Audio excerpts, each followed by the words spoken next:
fraud itu apa?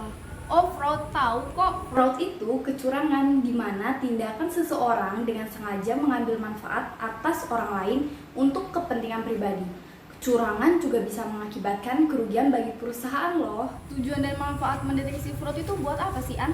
Jadi, tujuan dan manfaat mendeteksi fraud adalah manfaat dan tujuan mendeteksi fraud yaitu yang pertama, menelaah dan menilai kebaikan, memadai tindaknya dan penerapan sistem pengandalan manajemen, struktur pengandalan intern dan pengandalan operasional lainnya, serta mengembangkan pengandalan efektif dengan biaya yang tidak terlalu mahal.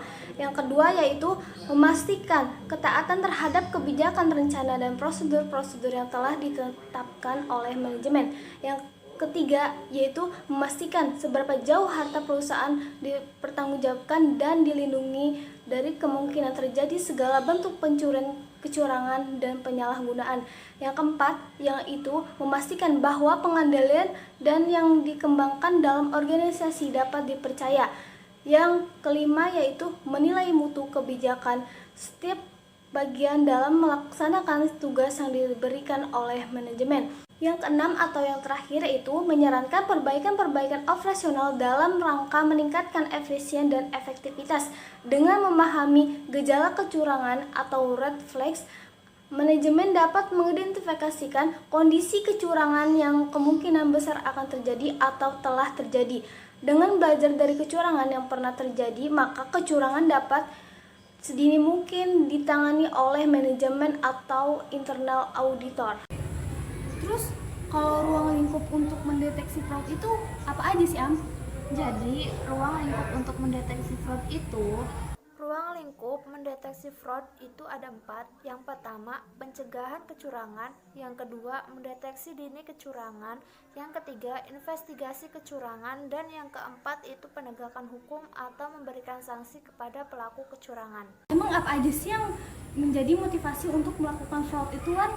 Jadi, motivasi dalam melakukan fraud Tentu saja, dalam tindakan kecurangan pasti memiliki motivasi. Pada umumnya, fraud terjadi karena 3 hal. Yang pertama, insentif atau tekanan untuk melakukan fraud. Yang kedua, peluang untuk melakukan fraud.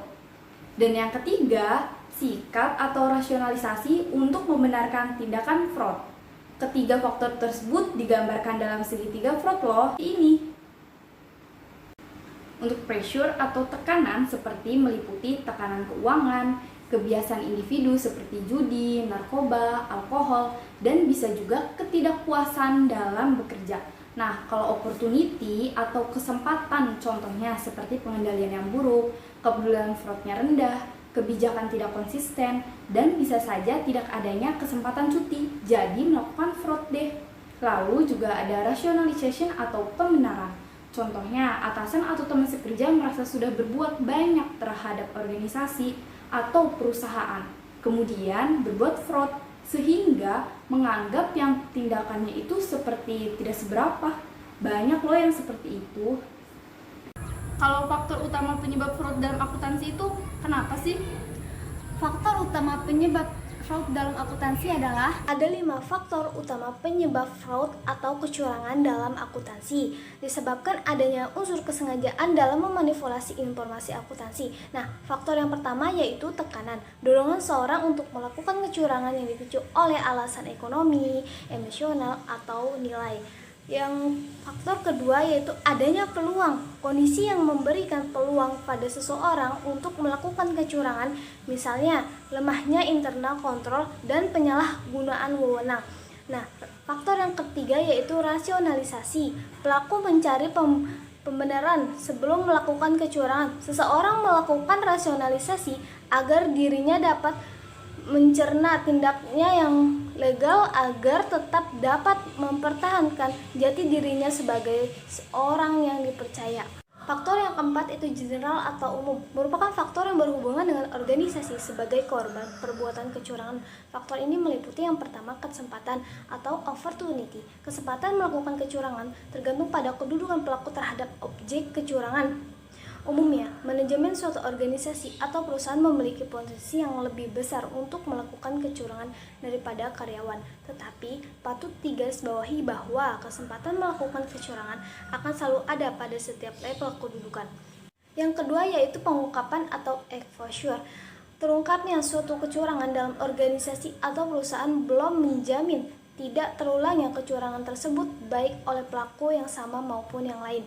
Oleh karena itu, setiap pelaku kecurangan seharusnya dikenakan sanksi apabila perbuatannya terungkap. Faktor yang kelima yaitu individu. Faktor ini berhubungan dengan individu sebagai pelaku kecurangan yang terdiri dari yang pertama yaitu ketamakan atau greed. Ketamakan berhubungan dengan moral individu, pandangan hidup, dan lingkungan berperan dalam pembentukan moral seseorang.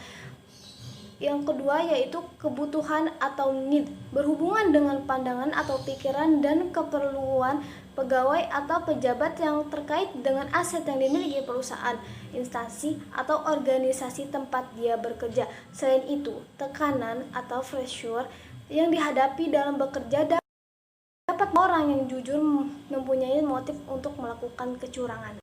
Kalau jenis-jenis fraud dalam akuntansi itu ada apa aja sih, Am? Jadi, jenis-jenis fraud itu ada 3. Yang pertama, penyimpangan aset. Penyimpangan aset itu bisa berupa pencurian atau penggunaan aset perusahaan untuk kepentingan pribadi. Yang kedua yaitu pernyataan palsu. Pernyataan palsu ini dibuat oleh pihak manajemen untuk menutupi kondisi laporan keuangan yang sesungguhnya. Yang ketiga yaitu korupsi, contohnya tindakan penyuapan. Gimana sih cara yang efektif untuk mendeteksi terjadinya fraud dalam akuntansi itu, Wan? Jadi cara efektif mendeteksi terjadinya kecurangan dalam akuntansi. Yang pertama, memeriksa jajaran manajerial kasus penggelapan. Biasanya kecurangan laporan keuangan seringkali melibatkan pihak di jajaran manajerial atau yang disebut dengan pengambilan keputusan. Karena itu, jajaran manajemen harus diselidiki untuk mengetahui tujuan mereka melakukan kecurangan. Yang kedua, adanya keterkaitan dengan pihak eksternal. Salah satu cara yang sering digunakan dalam melakukan kecurangan adalah dengan memberikan bantuan pada organisasi, baik yang nyata ataupun fiktif. Untuk itu, harus dideteksi adanya hubungan antara organisasi atau perusahaan dengan lembaga keuangan, organisasi atau perusahaan dengan individu, eksternal auditor, lembaga pemerintahan, atau investor. Yang ketiga, sifat organisasi atau perusahaan. Sebuah kecurangan seringkali terendus karena adanya struktur organisasi atau perusahaan yang digunakan untuk menyembunyikan kecurangan tersebut. Misalnya, struktur organisasi atau perusahaan yang terlalu kompleks atau tidak adanya internal audit dalam sebuah departemen. Untuk itu, peneliti harus mengetahui seluk-beluk organisasi termasuk pemilik perusahaan. Yang keempat, laporan keuangan dan karakteristik operasional. Kita harus mendeteksi fraud dengan melakukan pemeriksaan diantaranya rekening pendapatan, aset, kewajiban, pengeluaran, atau ekuitas. Tanda kecurangan yang seringkali terdeteksi adalah adanya perubahan dalam laporan keuangan. Yang kelima, mendeteksi auditor internal, di mana auditor internal merupakan aktivitas konsultasi yang independen dan objektif untuk menambah nilai dan memperbaiki operasional organisasi atau perusahaan. Definisi lainnya adalah penilaian yang dilakukan oleh pribadi dalam organisasi yang memiliki kompetensi dalam hal meneliti catatan akuntansi perusahaan dan pengendalian internal dalam perusahaan. Tujuan dari auditor internal adalah untuk membantu pihak manajemen dalam pertanggungjawaban dengan memberikan analisis, saran, dan penilaian tentang kegiatan yang diaudit. Dan yang keenam adalah mendeteksi auditor eksternal. Auditor eksternal diperlukan untuk mendeteksi kecurangan dalam organisasi, serta melakukan analisis jika auditor internal mengalami kesulitan.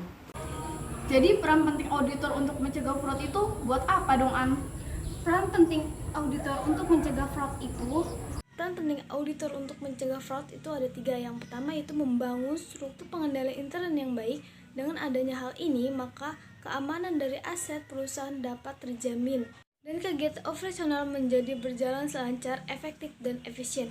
Adapun 3 komponen pengendalian internal yang saling berkaitan adalah yang pertama itu lingkungan pengendalian atau control environment. Yang kedua yaitu penafsiran resiko atau risk assessment, dan yang ketiga yaitu informasi dan communication atau information and Communication. Peran yang kedua yaitu mengefektifkan aktivitas pengendalian. Untuk menjalankan peran ini terdapat beberapa hal bisa diterapkan, yaitu yang pertama, review kinerja yang terdiri dari review kinerja sesungguhnya dibandingkan dengan anggaran dan perkiraan. Yang kedua yaitu pengelolaan informasi seperti mengadakan pengecekan ketepatan, kelengkapan, dan otoritas transaksi. Yang ketiga yaitu pengendalian aktivitas fisik yang mencakup keamanan fisik aktif. Peran yang ketiga atau yang terakhir yaitu meningkatkan kultur organisasi. Salah satu bisa dilakukan untuk meningkatkan kultur organisasi adalah dengan mengimplementasikan prinsip Good Corporate Governance atau GCG. Dengan adanya prinsip ini, maka diharapkan agar dapat mendorong kinerja perusahaan secara efektif dan efisien. Tips yang mudah dan sederhana untuk menghindari fraud itu ada apa aja, Am? Jadi, ada 8 tips mudah dan sederhana untuk menghindari fraud. Yang pertama, menggunakan software. Software ini berfungsi untuk meminimalisir terjadinya masalah di perusahaan dan untuk menghindari terjadinya fraud di laporan keuangan perusahaan. Yang kedua yaitu memperketat SOP atau Standar Operating Procedure perusahaan. Yang ketiga yaitu merekrut SDM yang cermat dengan melakukan seleksi kepada calon karyawan yang akan masuk ke perusahaan. Yang keempat yaitu melakukan audit minimal 1-2 bulan sekali. Yang kelima, melakukan pengawasan terhadap kinerja karyawan. Dan yang keenam, melakukan komunikasi akuntansi. Dan yang ketujuh, memberikan saluran komunikasi untuk tindak kejahatan fraud. Dan yang kedelapan, memberikan pelatihan anti fraud bukan hanya kepada karyawan baru tetapi juga kepada karyawan lama. Jadi kesimpulannya fraud itu apa, Wan? Jadi kesimpulannya, timbulnya kecurangan atau fraud dalam laporan keuangan harus dicegah. Faktor yang paling menentukan dalam melakukan tindakan pencegahan tersebut adalah dari internal perusahaan, karena mereka secara langsung terjun dalam operasional organisasi. Karena itu, sosok pimpinan yang amanah dan anti kecurangan sangat dibutuhkan. Selain dari internal organisasi, adanya keterlibatan pihak luar seperti auditor eksternal, di mana dapat memberikan penilaian yang objektif. Pihak auditor eksternal ini ditugaskan untuk memastikan laporan keuangan yang dihasilkan adalah wajar, yaitu bebas dari keraguan dan ketidakjujuran. Karena penilaiannya tersebut, maka seorang auditor eksternal hendaklah memiliki sikap profesionalisme dalam menjalankan tugasnya. Oh gitu, Wan. Udah jam berapa nih? Yuk kita ke kelas. Udah yuk.